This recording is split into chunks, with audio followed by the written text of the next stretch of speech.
ನಮಸ್ಕಾರ. ಬನ್ನಿ 19 ಜಾನುವರಿ 2026ರ ಪ್ರಮುಖ ವಿದ್ಯಮಾನಗಳನ್ನೊಮ್ಮೆ ನೋಡೋಣ. ಕರ್ನಾಟಕದ ರಾಜಕೀಯದಿಂದ ಹಿಡಿದು ಅಂತಾರಾಷ್ಟ್ರೀಯ ಮಟ್ಟದ ಸಭೆಗಳವರೆಗೆ ಇವತ್ತಿನ ಪ್ರಮುಖ ಸುದ್ದಿಗಳನ್ನು ಒಂದೊಂದಾಗಿ ಸರಳವಾಗಿ ಅರ್ಥ ಮಾಡಿಕೊಳ್ಳೋಣ. ಸರಿ, ಹಾಗಿದ್ರೆ ಇವತ್ತು ನಾವು ಏನೆಲ್ಲ ನೋಡ್ತೀವಿ ಅಂದ್ರೆ, ಮೊದಲಿಗೆ ನಮ್ಮ ಕರ್ನಾಟಕದ ಸುದ್ದಿಗಳು, ಆಮೇಲೆ ಭಾರತದಲ್ಲಿ ನಡೆದ ಪ್ರಮುಖ ವಿದ್ಯಮಾನಗಳು ಮತ್ತು ಕೊನೆಯದಾಗಿ ಜಾಗತಿಕ ವರದಿ. ಹೀಗೆ 3 ಭಾಗಗಳಲ್ಲಿ ಇವತ್ತಿನ ವಿಶ್ಲೇಷಣೆ ಇರಲಿದೆ. ಮೊದಲಿಗೆ ನಮ್ಮ ರಾಜ್ಯ ಕರ್ನಾಟಕದ ಪ್ರಮುಖ ಬೆಳವಣಿಗೆಗಳ ಬಗ್ಗೆ ನೋಡೋಣ. ನೋಡಿ, ಕರ್ನಾಟಕದ ಸ್ಥಳೀಯ ಆಡಳಿತ ವ್ಯವಸ್ಥೆಯಲ್ಲೇ ಒಂದು ದೊಡ್ಡ ಬದಲಾವಣೆ ತರೋ ಪ್ರಯತ್ನ ಇದು. ಒಂದು ಗ್ರಾಮ ಒಂದು ಚುನಾವಣೆಯನ್ನು ಈ ಹೊಸ ಕಾನ್ಸೆಪ್ಟ್ ಪ್ರಕಾರ ಇಡೀ ರಾಜ್ಯದ ಎಲ್ಲ ಗ್ರಾಮ, ತಾಲೂಕು ಮತ್ತೆ ಜಿಲ್ಲಾ ಪಂಚಾಯಿತಿಗಳಿಗೆ ಒಂದೇ ಸಲ ಚುನಾವಣೆ ನಡೆಸೋಕೆ ಸರ್ಕಾರ ಸಿದ್ಧತೆ ಮಾಡಿಕೊಳ್ತಿದೆ. ಈ ಚುನಾವಣೆಯ ವ್ಯಾಪ್ತಿ ಎಷ್ಟಿದೆ ಅಂತ ಗೊತ್ತಾದ್ರೆ ಆಶ್ಚರ್ಯ ಆಗುತ್ತೆ. ಇದು ಸಣ್ಣಪುಟ್ಟ ವಿಷಯ ಅಲ್ವೇ ಅಲ್ಲ. ರಾಜ್ಯದಾದ್ಯಂತ ಬರೋಬ್ಬರಿ 95,000ಕ್ಕೂ ಹೆಚ್ಚು ಜನಪ್ರತಿನಿಧಿಗಳನ್ನ ಆಯ್ಕೆ ಮಾಡುವಂಥ ಒಂದು ಬೃಹತ್ ಪ್ರಕ್ರಿಯೆ ಇದು. ಇನ್ನೊಂದು ಇಂಟ್ರೆಸ್ಟಿಂಗ್ ವಿಷಯ ಅಂದ್ರೆ, ಟೆಕ್ನಾಲಜಿಯಿಂದ ಮತ್ತೆ ಹಳೆ ಪದ್ಧತಿಗೆ ವಾಪಸ್ ಹೋಗ್ತಿದ್ದಾರೆ. ಹೌದು, ಈ ಸಾರಿ ಎಲೆಕ್ಟ್ರಾನಿಕ್ ವೋಟಿಂಗ್ ಮಷೀನ್ ಅಂದ್ರೆ ಇವಿಎಂ ಬದಲು ಮತ್ತೆ ಬ್ಯಾಲೆಟ್ ಪೇಪರ್ ಬಳಸಿ ಚುನಾವಣೆ ನಡೆಸೋಕೆ ಸರ್ಕಾರ ನಿರ್ಧರಿಸಿದೆ. ಇದು ನಿಜಕ್ಕೂ ಒಂದು ದೊಡ್ಡ ಬದಲಾವಣೆ.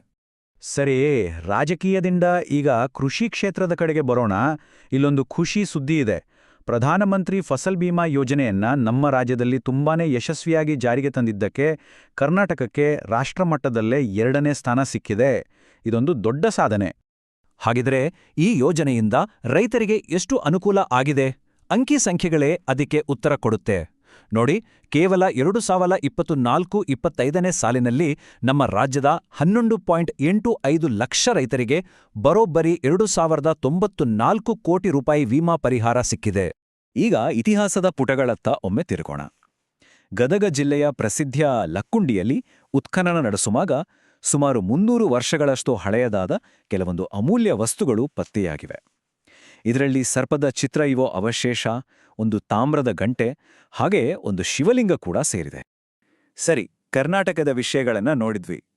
ಈಗ ನಮ್ಮ ದೇಶ ಅಂದ್ರೆ ರಾಷ್ಟ್ರಮಟ್ಟದಲ್ಲಿ ಏನೆಲ್ಲ ಪ್ರಮುಖ ಬೆಳವಣಿಗೆಗಳು ಆಗಿವೆ ಅನ್ನೋದನ್ನ ನೋಡೋಣ ಬನ್ನಿ. ಇದು ನಿಜಕ್ಕೂ ಒಂದು ಆತಂಕಕಾರಿ ವರದಿ. ಜಮ್ಮು ಮತ್ತು ಕಾಶ್ಮೀರದಲ್ಲಿ ಭಯೋತ್ಪಾದನೆಗೆ ಹಣಕಾಸು ಒದಗಿಸೋಕೆ ಒಂದು ಹೊಸ ಅತ್ಯಾಧುನಿಕ ಜಾಲವನ್ನ ಬಳಸಲಾಗ್ತಿದೆ. ಅದರ ಹೆಸರೇ ಕ್ರಿಪ್ಟೋ ಹವಾಲಾ. ಹಾಗಿದ್ರೆ ಈ ಕ್ರಿಪ್ಟೋ ಹವಾಲಾ ಹೇಗೆ ಕೆಲಸ ಮಾಡುತ್ತೆ ನೋಡಿ. ಇದರಲ್ಲಿ 4 ಮುಖ್ಯ ಹಂತಗಳಿದೆ. ಮೊದಲು ವಿದೇಶದಲ್ಲಿರುವ ಹ್ಯಾಂಡ್ಲರ್ಗಳಿಂದ ಸೂಚನೆ ಬರುತ್ತೆ. ಆಮೇಲೆ ವಿಪಿಎನ್ ಬಳಸಿ ಯಾರೂ ಪತ್ತೆ ಹಚ್ಚಲಾಗದ ಹಾಗೆ ಒಂದು ಪ್ರೈವೇಟ್ ಕ್ರಿಪ್ಟೋ ವಾಲೆಟ್ ಓಪನ್ ಮಾಡ್ತಾರೆ. ಅದಕ್ಕೆ ಕ್ರಿಪ್ಟೋ ಕರೆನ್ಸಿ ಟ್ರಾನ್ಸ್ಫರ್ ಆಗತ್ತೆ. ಕೊನೆಗೆ ಅದನ್ನ P2P ಟ್ರೇಡರ್ಗಳಿಗೆ ಮಾರಿ ಪಕ್ಕಾ ಕ್ಯಾಶ್ ಆಗಿ ಪರಿವರ್ತನೆ ಮಾಡ್ಕೊಳ್ತಾರೆ. ಈಗ ಮಾಹಿತಿ ಹಕ್ಕು ಕಾಯ್ದೆಗೆ ಸಂಬಂಧಿಸಿದ ಒಂದು ಮಹತ್ವದ ತೀರ್ಪಿನ ಬಗ್ಗೆ ನೋಡೋಣ. ಕೇಂದ್ರ ಮಾಹಿತಿ ಆಯೋಗ ಅಂದ್ರೆ CIC ಒಂದು ಪ್ರಮುಖ ನಿಯಮವನ್ನ ಸ್ಪಷ್ಟಪಡಿಸಿದೆ. ಏನದು ನಿಯಮ ಅಂದ್ರೆ, ಯಾವುದೇ ವ್ಯಕ್ತಿ ತನಗೆ ಬೇಕಾದ ಮಾಹಿತಿಯನ್ನ ನೇರವಾಗಿ ಕೇಳಬೇಕು. ಅದನ್ನ ಬಿಟ್ಟು ವಕೀಲರ ಮೂಲಕ RTI ಅರ್ಜಿ ಹಾಕೋಕೆ ಕಾನೂನಿನಲ್ಲಿ ಅವಕಾಶ ಇಲ್ಲ ಅಂತ ಆಯೋಗ ಹೇಳಿದೆ. ಯಾಕಂದ್ರೆ ಹಾಗೆ ಮಾಡಿದ್ರೆ ಪಾರದರ್ಶಕತೆ ಅನ್ನೋ ಈ ಕಾನೂನಿನ ಮೂಲ ಉದ್ದೇಶಕ್ಕೇನೆ ಧಕ್ಕೆ ಆಗುತ್ತೆ ಅನ್ನೋದು ಅವರ ಅಭಿಪ್ರಾಯ. ಈಗ ಸಾಹಿತ್ಯ ಕ್ಷೇತ್ರದ ಕಡೆಗೆ ಬರೋಣ.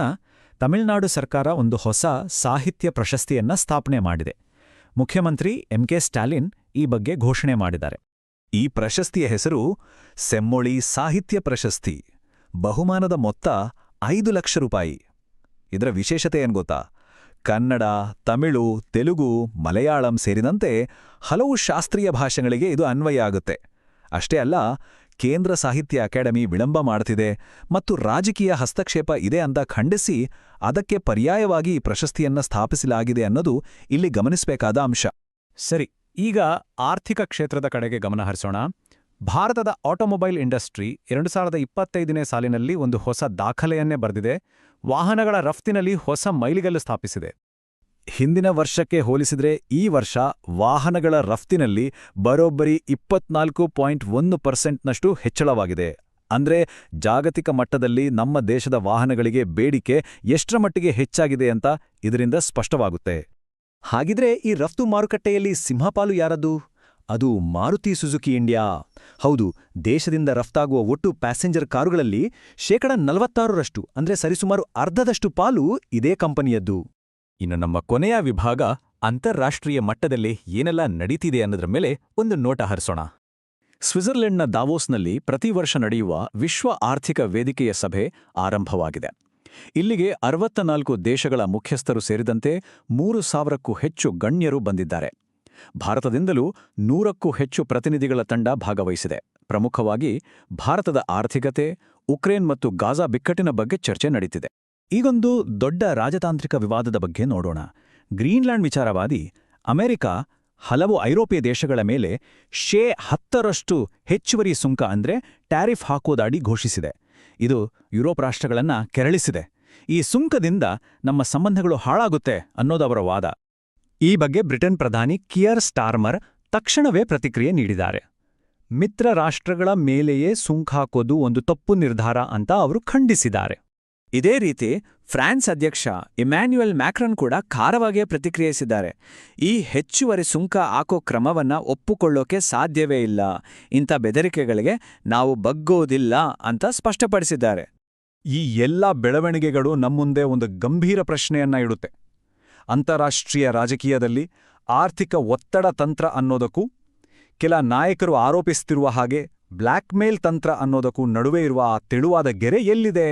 ಇದರ ಬಗ್ಗೆ ಯೋಚಿಸಬೇಕಾಗಿದೆ.